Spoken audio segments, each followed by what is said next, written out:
أعوذ بالله من الشيطان الرجيم. قد جاءكم بصائر من ربكم فمن أبصر فلنفسه ومن عمي فعليها وما أنا عليكم بحفيظ.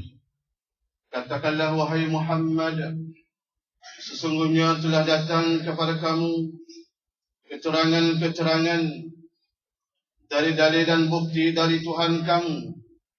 Oleh itu sesiapa melihat iaitu kebenaran itu serta menerimanya, maka faedahnya terpulang kepada diri sendiri.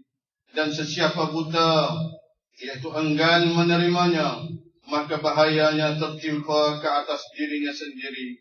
Dan tiadalah aku berkewajiban menjaga dan menguasai kamu. Suratul An'am ayat 104. Asyhadu an la ilaha illallah wahdahu la syarika lah wa asyhadu anna Muhammadan abduhu wa rasuluh. Allahumma salli wa sallim ala sayyidina Muhammad wa ala alihi wa sahbihi ajma'in. أما بعد فيا عباد الله اتقوا الله حق تقاته ولا تموتن إلا وأنتم مسلمون.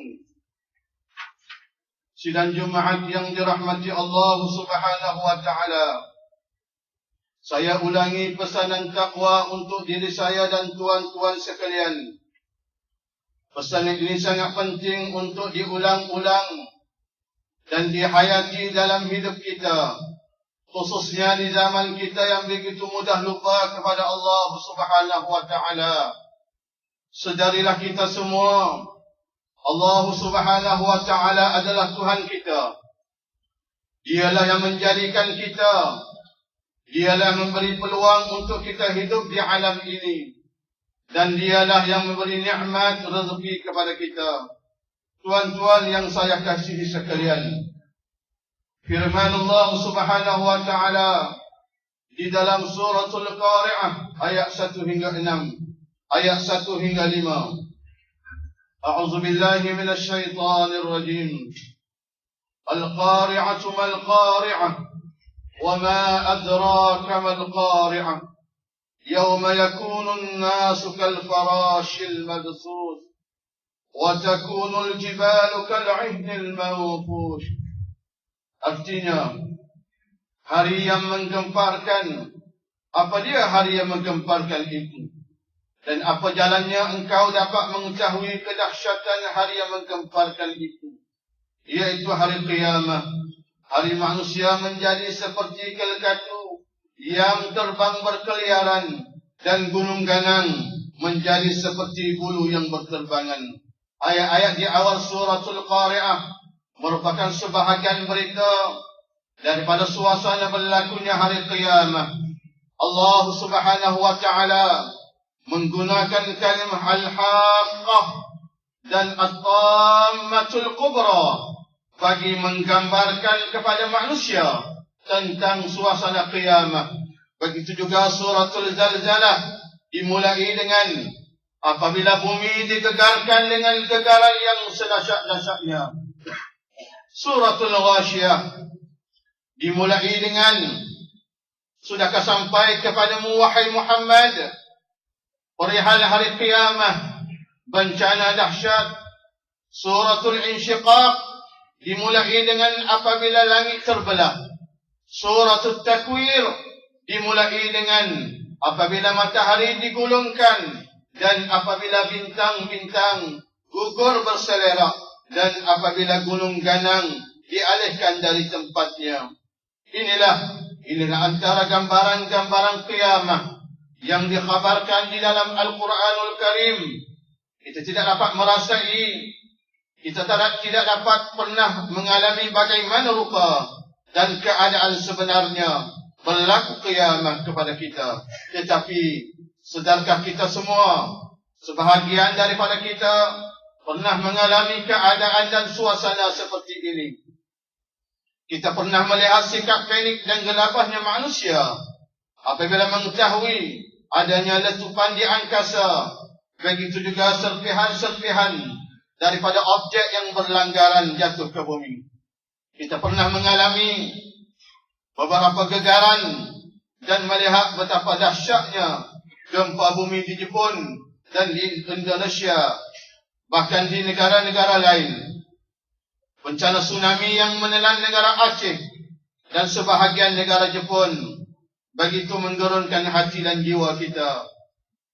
Kita pernah melihat letupan-letupan gunung berapi yang memuntahkan lautan api dan perut bumi. Kita juga pernah merasai cuaca panas yang agak panjang.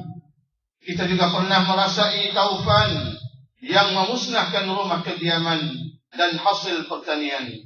Saudara-saudaraku sekalian yang dirahmati Allah Subhanahu wa taala, banjir besar yang melanda negara kita baru-baru ini merupakan suatu peringatan kepada kita semua.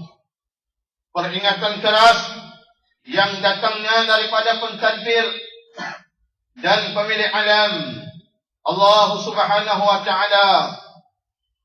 Allah Subhanahu wa taala mau memberi peringatan kepada kita semua bahawa Allah mampu melakukan apa sahaja bagi memusnahkan harta-harta yang telah kita kumpul selama ini. Dia juga Maha berkuasa mendatangkan qiyamah yang akan mematikan semua makhluk di dunia ini. Bila berlakunya qiyamah, semua makhluk tidak akan kecuali menghadapinya. Pada ketika itu, tiada manfaat harta dan anak-anak. Kita juga dapat melihat dengan kesedaran kita sendiri bagaimana keadaan dan nasib yang menimpa mangsa-mangsa bencana alam. Tiada rumah tempat untuk berteduh, tiada makanan untuk mengisi perut, baju cuma tinggal sehelai buat menutup diri. Harta yang dikumpulkan sekian lama habis musnah sama sekali. Kedengaran anak-anak kecil menangis di setiap penjuru. Ada juga yang mengeluh mengenangkan nasib selepas ini. Manusia pada ketika itu cuma mengharapkan simpati dan belas ihsan daripada sesiapa sahaja. Keadaan ini, jika kita renungi, seakan-akan sama dengan hari kiamat. Hari kiamat disifatkan sesuatu yang menggerunkan, hari yang amat dahsyat, matahari hilang cahayanya, gunung ganang ranah musnah, yang tinggal debu berterbangan seperti bulu yang ditiup angin. Bulan bintang jatuh gugur ke bumi, air mencurah-curah dari langit, air dan api memancut keluar dari perut bumi. Selepas musnahnya alam ini, manusia bangun dari kubur-kubur masing-masing seperti kelkatu yang terbang berkeliaran ke sana kemari. Mereka dikumpulkan di suatu tempat yang luas. Manusia tenggelam dalam peluhnya sendiri. Matahari berada sejengkal di atas kepala. Manusia berhimpit sesak sesama sendiri. Manusia tidak berpakaian ketika itu.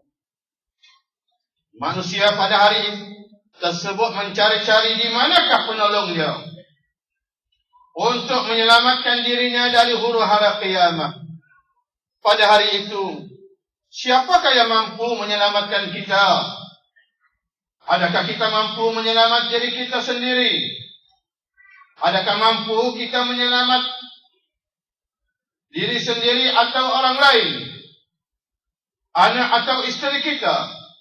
Atau amalan dan kebaikan yang kita lakukan? Tidak lain dan tidak bukan. Tidak lain dan tidak bukan amal kebaikan yang kita lakukan di atas dunia sahaja yang dapat menyelamatkan daripada huru-hara di padang mahsyar nanti. Oleh itu para hadirin semua, marilah kita melaksanakan amalan-amalan. Antaranya yang pertama, sentiasa mentaati segala perintah Allah. Mentaati segala perintah Allah dan meninggalkan segala kegahannya. Yang kedua, sentiasa mengamalkan sunnah Ar-Rasul sallallahu alaihi wasallam dan amalan salafus salih. Dan insya-Allah pada 20 Februari Jumaat minggu hadapan Masjid Al-Furqan akan mengadakan ceramah Maulidur Rasul. InsyaAllah akan disampaikan oleh Al-Fadil Ustaz Radhi bin Kamarul Hailan, Jahan Tirawah Antarabangsa.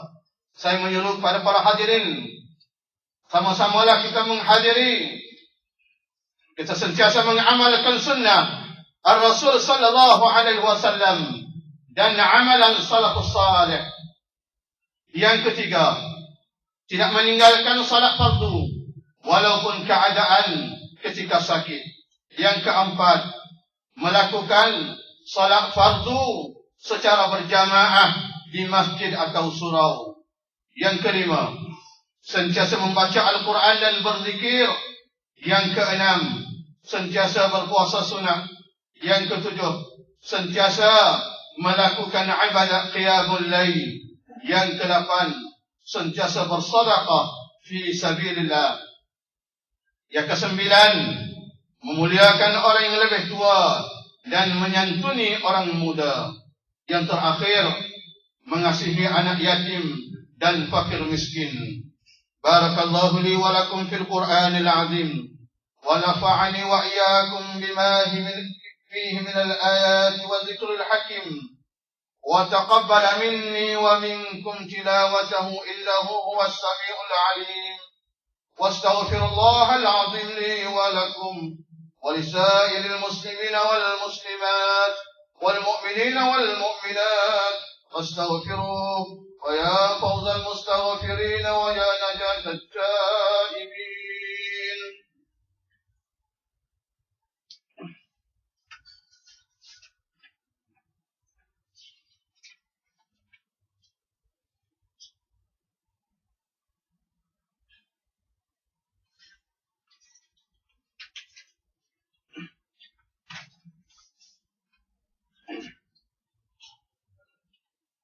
الحمد لله القائل أعوذ بالله من الشيطان الرجيم فأما من ثقلت موازينه فهو في عيشة راضية وأما من خفت موازينه فأمه هاوية وما أدراك ما هي نار حامية.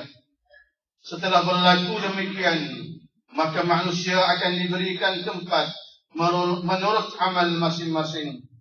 Ataupun orang yang berat timbangan amal baiknya, maka ia berada dalam kehidupan yang senang lenang. Sebaliknya, orang yang ringan timbangan amal baiknya, maka tempat kembalinya ialah hawiyah. Dan apa jalannya engkau mendapat mengetahui apa dia hawiyah itu? Hawiyah ialah api yang panas membakar. Suratul Qari'ah ayat 6 hingga 11. Asyhadu an la ilaha illallah wahdahu la syarika lah wa asyhadu anna Muhammadan abduhu wa rasuluh. Allahumma salli wa sallim ala sayyidina Muhammad wa ala alihi wa sahbihi ajma'in. Amma ba'du. Fa ya ibadallah ittaqullah usikum wa iyaya bitaqwallah. Faqad fazal muttaqun. Sidang Jumaat yang dirahmati Allah Subhanahu wa taala. Sesungguhnya dunia ini hanyalah tempat tinggal sementara bagi kita. Dunia adalah ladang untuk kita menyemai pokok-pokok amalan kita. Adapun akhirat adalah tempat kita mengutip hasilnya. Usia-usia kita yang berbaki hendaklah diisi dengan amal-amal ibadah sebagai bekalan menemu Allah Subhanahu wa taala kelak. Janganlah kita menunggu esok hari, janganlah kita menunggu minggu depan, janganlah kita menunggu awal tahun harapan untuk kita beramal. Tidak tahu bila ajal kita dicabut malaikatul maut. Ayat 7 hingga 11 suratul Qari'ah yang dibaca tadi menjelaskan kepada semua bahawa kita dibahagikan kepada dua golongan, yaitu manusia yang mempunyai timbangan yang berat dan manusia yang mempunyai timbangan yang ringan. Menurut ahli tafsir, manusia yang berat timbangannya adalah manusia yang amalan kebaikannya yang dilakukan mengalahkan amalan buruk yang dilakukan di dunia. Bagi mereka dikurniakan nikmat syurga dan mereka redha dengan kurniaan tersebut. Adapun manusia yang ringan timbangannya adalah manusia yang amalan buruk lebih banyak daripada melakukan amalan kebaikan dan ketaatan. Tempat kembali jenis manusia ini adalah neraka Hawiyah. Hawiyah adalah neraka yang sangat panas. Seburuk-buruk tempat untuk mengazab manusia yang tidak melakukan amal saleh ketika di atas dunia. Malah mereka ketika berada di dunia banyak sekali melakukan keburukan dan kerosakan. Oleh itu, mimbar ingin mengingatkan para sidang jemaat sekalian bahawa jangan sekali-kali menyambut hari kekasih atau hari Valentine Day yang kebiasaan dilakukan pada 14 Februari kerana muzakarah jawatan kuasa fatwa Majlis Kebangsaan bagi hal ehwal agama Islam Malaysia kali ke-71 yang bersidang pada 22 hingga 24 November 2005 telah membincangkan hukum orang Islam menyambut perayaan hari Valentine. Ini adalah dilarang. Muzakarah berpandangan bahawa ajaran Islam amat mengutamakan kasih sayang, namun tidak ada hari tertentu di dalam Islam bagi meraihkannya. Oleh itu, muzakarah bersetuju memutuskan bahawa amalan merayakan Valentine Day tidak pernah dianjurkan oleh Islam. Roh perayaan tersebut mempunyai unsur-unsur Kristian dan amalan yang bercampur dengan perbuatan maksiat adalah bercanggah dan dilarang oleh Islam. Jika kita menyambut hari tersebut, ia juga akan memacu kita ke neraka. Innal ma'asi khiyanat Allah Azza wa Jalla. Allahumma ighfir lil muslimina wal muslimat wal mu'minina wal mu'minat wa aslih zata bainihim wa alif baina qulubihim waj'al fi qulubihim al iman wal hikmah wa thabbithhum ala millati Rasulillah sallallahu alaihi wasallam. اللهم أعز الإسلام والمسلمين اللهم أعز الإسلام والمسلمين اللهم انصر الإسلام والمسلمين اللهم انصر الدعاة والمجاهدين اللهم انصر الإسلام والمسلمين في بلادنا هذا وفي العراق وفي فلسطين وفي كل مكان وفي كل زمان. اللهم دبر الكفرة والمشركين وأحلك أعداءك أعداء الدين. اللهم بدل شملهم وفرق جمعهم وزلزل أقدامهم وسلط عليهم كلبا من كلابك. اللهم يا منزل الكتاب ويا مجري السحاب ويا هازم الأحزاب اهزمهم وانصرنا عليهم بقدرتك وقوتك ya Rabbal Alamin. Ya Allah, kurniakanlah sepenuh taufik dan hidayahmu terhadap Raja kami, Duli Yang Maha Mulia Paduka Seri Sultan Perak Darul Ridwan, Sultan Nazrin Mu'izzuddin Shah Ibni Almarhum Sultan Azlam Muhammad Shah Al-Maghfur lah. Rabbana atina fid dunya hasanah wa fil akhirati hasanah wa qina adzaban nar. Wa sallallahu ala sayyidina Muhammad وعلى آله وأصحابه أجمعين والحمد لله رب العالمين. إن الله يأمر بالعدل والإحسان وإيتاء ذي القربى وينهى عن الفحشاء والمنكر والبغي يعظكم لعلكم تذكرون. فاذكروا الله العظيم يذكركم واشكروه على نعمه يزدكم واسألوه من فضله يعطكم ولذكر الله أكبر والله